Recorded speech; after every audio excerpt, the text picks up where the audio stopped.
know say Ironman News Network are the best. Welcome to Ironman News Network.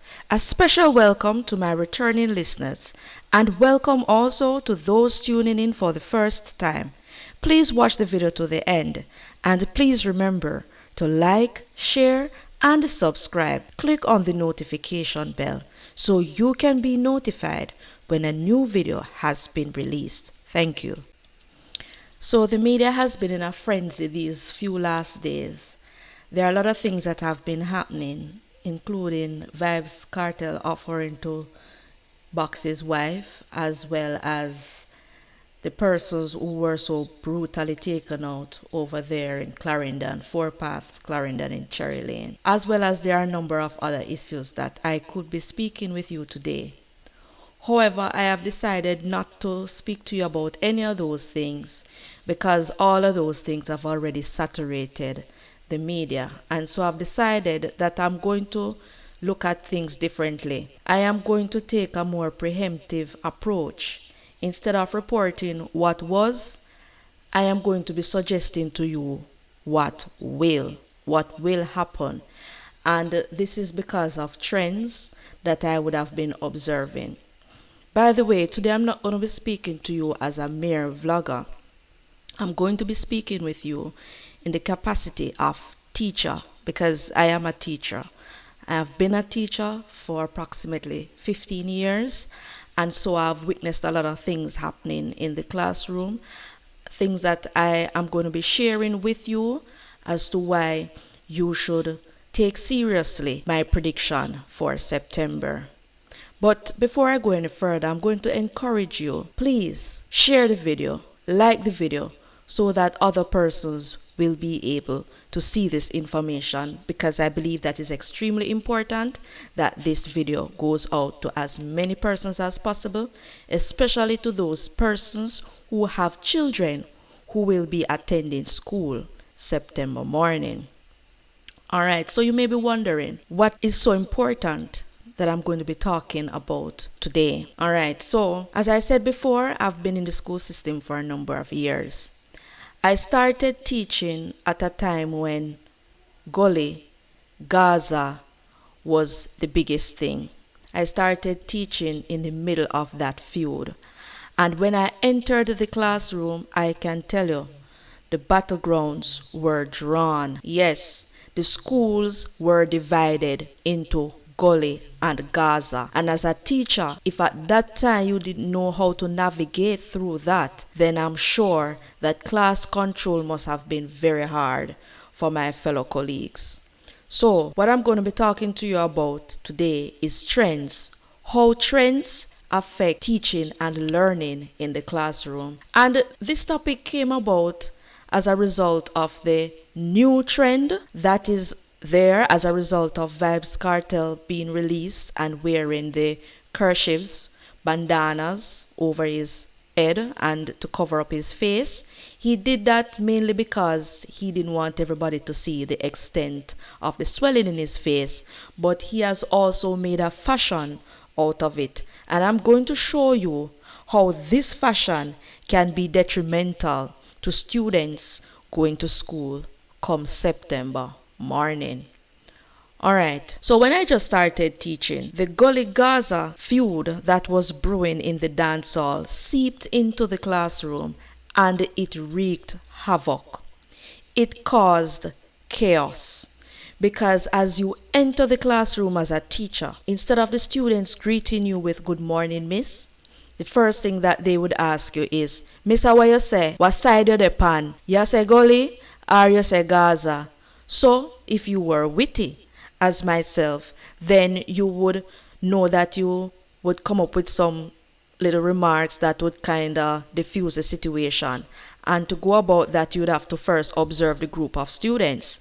If they were wearing bandanas over their heads and over their arms, and if they were loud and rowdy and vulgar, then you know you should say Gaza. If they were more subtle and just curious, then you know more than likely is Gully. Now, if you're in an atmosphere where you couldn't really determine whether it was Gully or Gaza, it's best to plead the fifth or play dumb. So in such a case, I would ask them, what do you mean? What are you talking about when you say Gully or Gaza? Then, they would look at me as if I'm stupid and ask me if I'm living under a rock. But that was better than me choosing a side and not being able to control my class for the rest of the session. So I would ask questions like, what do you mean, Gully or Gaza? Is it the Gaza in the Middle East you're talking about? What kind of gully? And they would, of course, explain what gully was, what Gaza was. Then they would tell me that who are the leaders of these groups. They would tell me Vibes Cartel, they would tell me Mavado. Then I would ask questions, plain as if I didn't have a clue, because that was a way for me to understand the students, understand how they thought, as well as to maintain and captivate their interest in order to keep my class control. Now, it is not every teacher is as flexible as that. Some teachers, especially the older ones, they are more rigid, and then they are going to go into a mode where they try to shut down the students, and when they do that, then the class is going to go totally haywire. Now, as a result of the Gully and the Gaza tribalistic behavior that was happening in the school, there are a number of other things that affected teaching and learning. For example, you now had classism, because if at that time the clerks, the desert clerks or the bank robber, I'm not so familiar with the names, but the clerks is what was trending. So if you were able to buy clerks and wear to school, then you were in the upper class. And if you were not able to do so, then you were in the lower class. Now, as a result of that, what do you think happened? Bullyism. So children who were not able to be fashionable and dress in clerks and all of these things, they were bullied, and they were bullied into thinking that they were lesser. As a result of the bullyism, what do you think came? Truancy. Students who didn't have any backative, who were cowards, they would hide away from classes. They would hide away from school. Students who suffered from low self-esteem, they were afraid to come to school because their parents simply couldn't afford for them to wear the clerks. Now, for the ones who were not suffering from low self-esteem that much, or they were not on the softer side, but they were more rugged, those students resorted to stealing. So you would take off your clerks, those are the students, they would take off their clerks and went to PE, and upon return they would realize that they didn't have any shoes to wear home. Also, there were the bigger boys who, they didn't steal the shoes, but they went to extortion, and that was when extortion skyrocketed into the schools. The bigger boys started extorting the younger boys, because it is said that the grade 7s are rich. Because usually the grade 7 parents would try to ensure that these little ones coming into school would have all they needed and extra lunch money. Now, by the time the child reached grade 10 and 11, parents' pockets start to run dry, so they had less and less. So these bigger students now would prey on the younger ones and steal their lunch money, save it up so that they could afford to buy the clerks. Now, those are some of the things that happened. So we talk about the classism, the bullyism, truancy, stealing, extortion. Now, as a result of all those things happening, you know what happens? Less teaching and learning, and more time is spent trying to resolve conflict and curb certain antisocial behaviors that we did not want to see in the classrooms. More fights started to happen, because not every child is going to give up their lunch money freely and willingly, and so there would be fights. So when you think that your children were at school doing the business of learning as they should, a lot of contact sessions were being lost, because teachers now had to focus on dealing with antisocial behaviors, all because of what? Trends. Students want to follow the latest trends. Another trend that came into the school and caused problems were the wearing of JanSport and the Wolf Creek bags. Yes, so if you were able to afford the JanSport and the Wolf Creek bags, that was the choice bags in those days, then you were seen as the upper class. If you had to just wear Joy Sport, which was the knockoff, or some other sport, then you were teased. For the students who were wearing the JanSport, then they had to wear their bags on their backs all the time, because students now who would leave their bags to attend physical education would come back to see their books on their tables without the bags. And so that is how the constant wearing of the backpacks started in the schools. Students could no longer leave their backpacks. What do you think happened now? Other students who were not afraid of losing their bags but wanted to conceal weapons now had the perfect way in which they could conceal their weapons, because they could now carry these bags on their backs with them to say that they didn't want anybody to steal their bags, when in truth they were concealing weapons. So these are some of the trends that really infiltrated the school. And as you know, that the schools are a microcosm of the society. So whatever happens in the society, the wider society, you would see the same things happening in the schools. Then we moved on to the guard rings. Students started wearing guard rings. Now you would have seen in one such interview where a person said that 50, 60, up to $100,000 could be the cost for a guard ring. So you know how that went. Students went into stealing and extortion just to get the money to wear the guard rings. Now, I showed you all these trends. Why did I talk about all these trends? Because I want to show you how the wearing of these kerchiefs that is going on now is going to affect your child come September morning.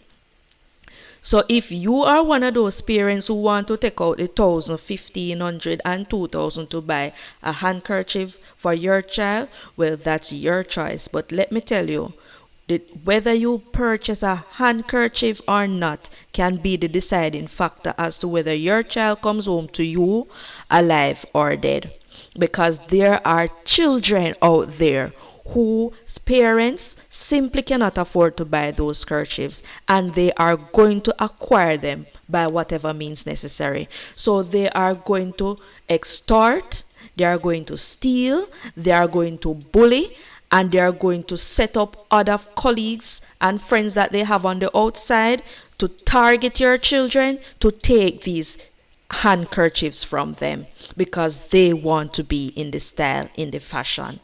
And then there are going to be outsiders who would look like school children. They are going to wear them and come onto the school grounds. And because their face is so heavily disguised under these handkerchiefs, some of us teachers are not going to be able to differentiate between students and prowlers who will be coming on the property.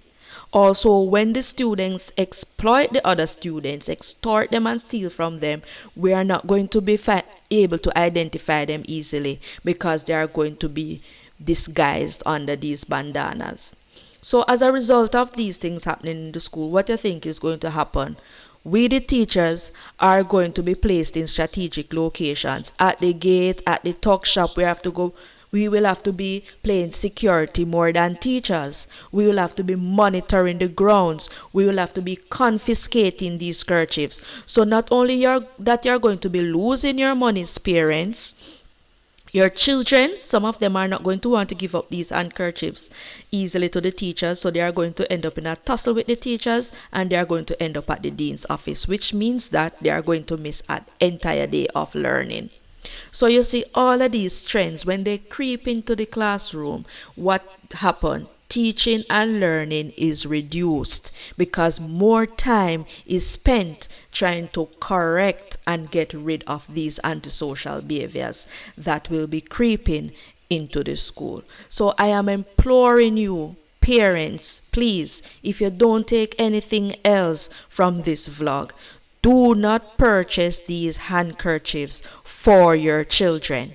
If you wish them well, if you want them to pay attention in class, if you don't want them to be confiscated, if you don't want them to be targeted, refrain from using your hard-earned labor to purchase these kerchiefs, because you will not be doing any good for your children. Give them hand wipes. Yes, give them wipes, give them a roll of tissue, give them napkins, whatever it is that you can give them, hand towel, paper towel, regular old-fashioned rags, give it to them. But do not buy these bandanas for your children, because I can tell you, the principals, they are already calling meetings. They are already deciding how they are going to be approaching this come September morning, and there are going to be vice principals and senior teachers who are going to be stationed at the gates, and they are going to be confiscating these rags. And you're going to have some parents who are going to come and say, but I want a little rag, me not see why the teacher need to take it from him, then the poor pet wanting rag. It is not just a rag anymore. It is now a fashion that has crept into the schools, and it is going to greatly impact teaching and learning. It is going to put your child's life at risk. It is going to set up your child to be extorted, exploited, and bullied. Yes, that is what is going to happen September morning. So I'm not going to wait until September morning when there's chaos for me to speak on it. I'm going to speak on it. I am speaking on it from now. I'm imploring you, parents, please do not purchase these rags, these handkerchiefs for your children if you mean them well. Find a suitable alternative. All right, so this is what I had to say today. I'm not going to be speaking on anything else, because I want this to soak. I want you to pay keen attention to what I have to say. And please share this video. Share this video with all the other parents that you know. Share it with students. To be forewarned is to be twice armed, right? So take all the preventative measures that is necessary. Do not purchase any of these bandanas, especially the orange and the white and the blue, for your children. They are already expensive. They are going to end up in bins. They are going to be confiscated, or your child is going to end up have to give it up to another student who has decided that they are going to take it from them. And some of you, you know your children, they are not going to surrender that easily. So that may just end up into a stabbing or something else that can prove very grave. So to be forewarned is to be forearmed. Thank you.